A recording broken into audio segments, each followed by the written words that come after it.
Aujourd'hui, nous allons parler des plantes légumières et des plantes aromatiques qu'on peut cultiver sur notre patio, sur notre terrasse, sur notre balcon. Alors, bien entendu, ce n'est pas tout le monde qui a un grand jardin. Alors, on va voir des plantes qu'on peut cultiver en pot, en contenant, et qu'on a quand même une bonne production. Alors, premièrement, je vais vous inciter à prendre un bon terreau, un terreau qui n'est pas contaminé. C'est un peu pour cela que c'est devenu tendance cultiver nos plantes légumières et nos plantes aromatiques en contenant. Alors, on a un terreau, il est désinfecté, alors pas pollué. Alors, on est certain de notre coup d'avoir un bon produit de culture. On va commencer ici par un romarin. Alors, c'est un romarin retombant. Son nom, c'est Haifa. Mais de toute façon, vous n'avez qu'à demander un romarin qui est rampant, qui va retomber sur notre peau. Alors, on voit ici, regardez, et vous incite à choisir des beaux contenants. Des contenants qui vont être décoratifs. Alors, pour l'agneau, une plante qui est très, très forte, il faut l'utiliser avec parcimonie. On a aussi ici la menthe panachée. Alors, une menthe très décorative qu'on peut mettre dans l'assiette. On peut même la mettre dans la jardinière au travers de nos fleurs. On a un piment Redskin, un beau piment qui mesure environ 5 pouces de longueur, qui devient rouge et c'est un piment doux. Alors, ça va être très décoratif quand le piment va être mûr. On peut aussi opter pour mettre des petites fleurs.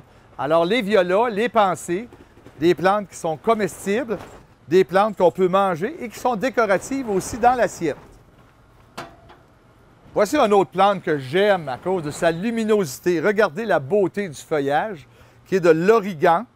Alors, une plante qui peut aussi s'associer encore avec d'autres plantes décoratives, mais qui est aussi, si vous le frottez, une très belle arôme. Et c'est ça l'important, hein? C'est qu'on dégage de l'arôme partout sur notre terrasse. Alors, on est en train de prendre notre bière, on veut pique-niquer un peu dans l'après-midi. Ah, c'est ça, cette mode-là, c'est d'un peu jouir de tout ce que ça peut nous apporter, ces éléments-là, sur notre patio. Et surtout, le parfum.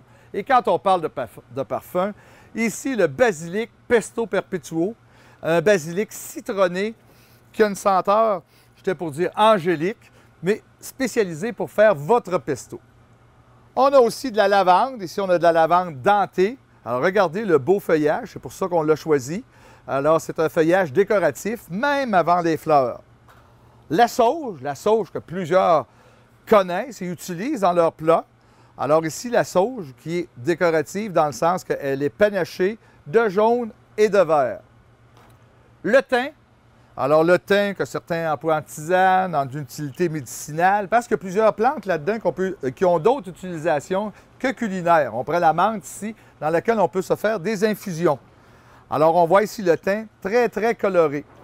Et enfin, je finis par un petit jardin qu'on a fait ici. Alors, on a placé un piment Redskin à l'extrême gauche, une tomate ici, qui est tomate cerise, donc une tomate, un plant qui va produire environ une quarantaine de tomates.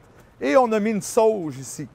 On aurait pu y ajouter un élément décoratif comme la viola ou même mettre un autre élément décoratif comme l'origan. Alors, on voit, il suffit de faire les combinaisons qu'on veut. Alors, un aspect très pratique, très décoratif, culinaire, médicinal. C'était Roch Giguère qui vous souhaite bon jardinage.